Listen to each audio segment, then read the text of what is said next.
This is just a quick talk about this little tool called Codedown that I put together. How many of you are familiar with literate programming? Okay, cool. So most of you.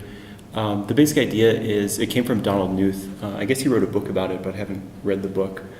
But the basic idea is to write programs sort of interspersed within sort of English documentation.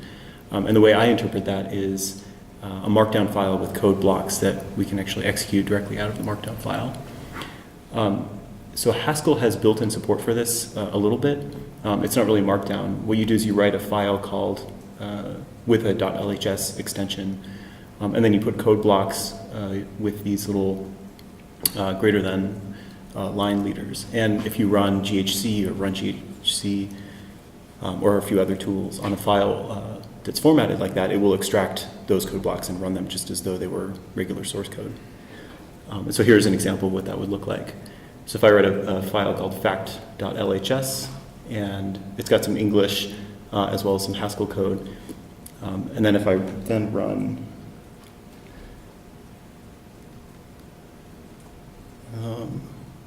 so if I do run GHC and tell it to run that file, it will run the code. So it will interpret the factorial function, and it will interpret the main function, and then execute them. And then the same deal with GHC. I can compile it and then run it as a normal Haskell file. So I found this really useful, but I wanted to expand it and be able to use it with much more than just Haskell. And I also wanted to use it in Markdown, which is the primary source format that I edit most things in these days. So I wrote Codedown, which is, it's on NPM. It's just a little JavaScript utility. And it's really simple. All it does is take the one of the Markdown parsers that are available, and it'll parse a Markdown file and look for any code blocks of a language that you decide. So if you have 3 backticks and then a language name marking a code block, this will find that and extract it and then basically get rid of everything else and dump that out. So here's an example. If I were to write the same function in Scala, these slides are actually a Markdown file, and so these 2 blocks have 3 backticks and then Scala to help Pandoc highlight them. And so I can actually run these slides through Codedown, and it goes a little bit off the screen, but you can see if I grab these slides and then just send them to, there's a pipe operator that you can't see. There we go. So if I pipe that to Codedown and then tell it to extract Scala, the output on standard out will be just the Scala code that was in the slides. I can then take that Scala code and then send it right to Scala to evaluate it, and so we get 120 printed to the screen. There's that tiny demo. I'll just do a live demo.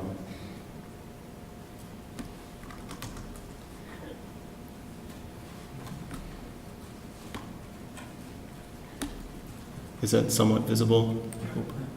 Okay, so actually, I'm going to have to go over here so I can see what I'm doing.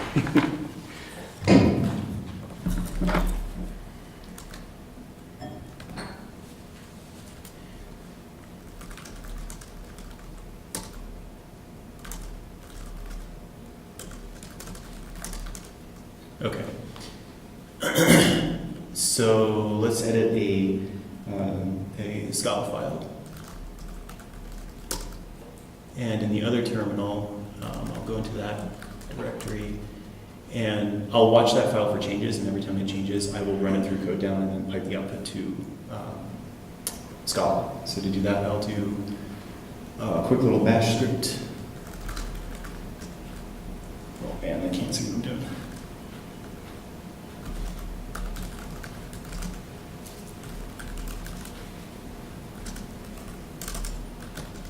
And so this is sort of Unixy. Codedown reads from standard in. So I cat foo dot.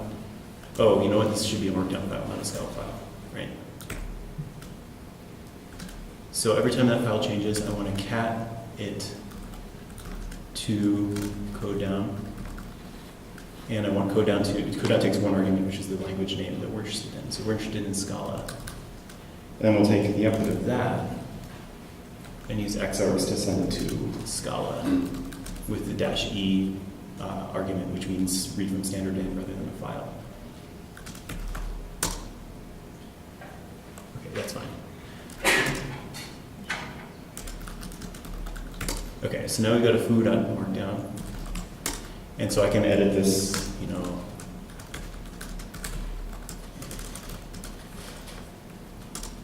and as I save it, this will keep running.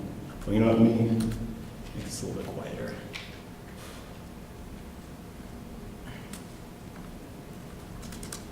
Okay, so every time I save this, it gets redumped into Codedown over here. So now if I start making some Scala blocks, like this. There, so it prints the 1 over there. But if I do other things,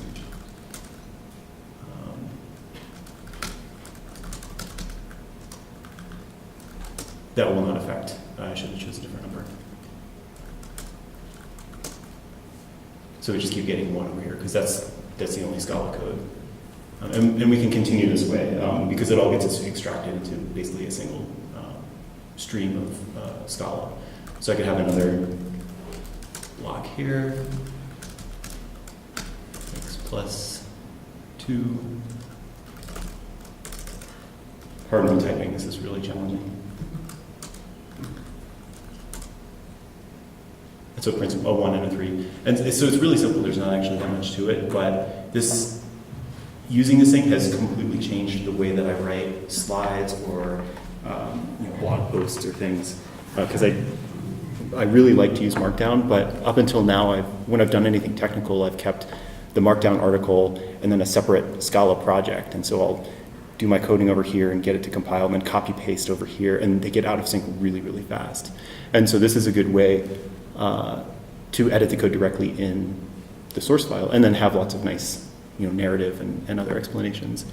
And it is my goal to start to code in Markdown completely and stop using .scala files, but I don't know if I'll actually get there. But just as a sort of case study, I presented yesterday, and like up until the last minute, I was editing my slides, of course, and I was actually making some rather significant code changes, but I could be confident that my code was still correct because I was just running the thing through Codedown the whole time. And since this thing pulls from standard input, you could cat a local file or you could curl a Markdown file from the web. It doesn't really matter. That's it. Any questions? Yeah? It occurs to me that I'm not sure if you're familiar with dot test for Haskell, where you basically put test cases in your comments. Oh, no, that's interesting. I'm not familiar. It occurs to me there might be some integration here possible where you could put like examples of the code, and those examples could actually be executed by quick check or some unit tester. Yeah, that sounds cool. And then I've even found ways to rely on external dependencies this way. For example, with Scala, if I need like some database library or something, I still use Codedown to extract the code, but then I send that plus some SBT commands to get that library, and then I send the whole thing to SBT rather than to just Scala, and then I can pull in other libraries. But I haven't thought of how to use this in testing.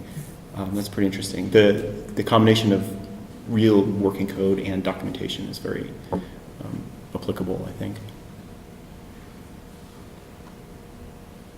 Cool, thank you.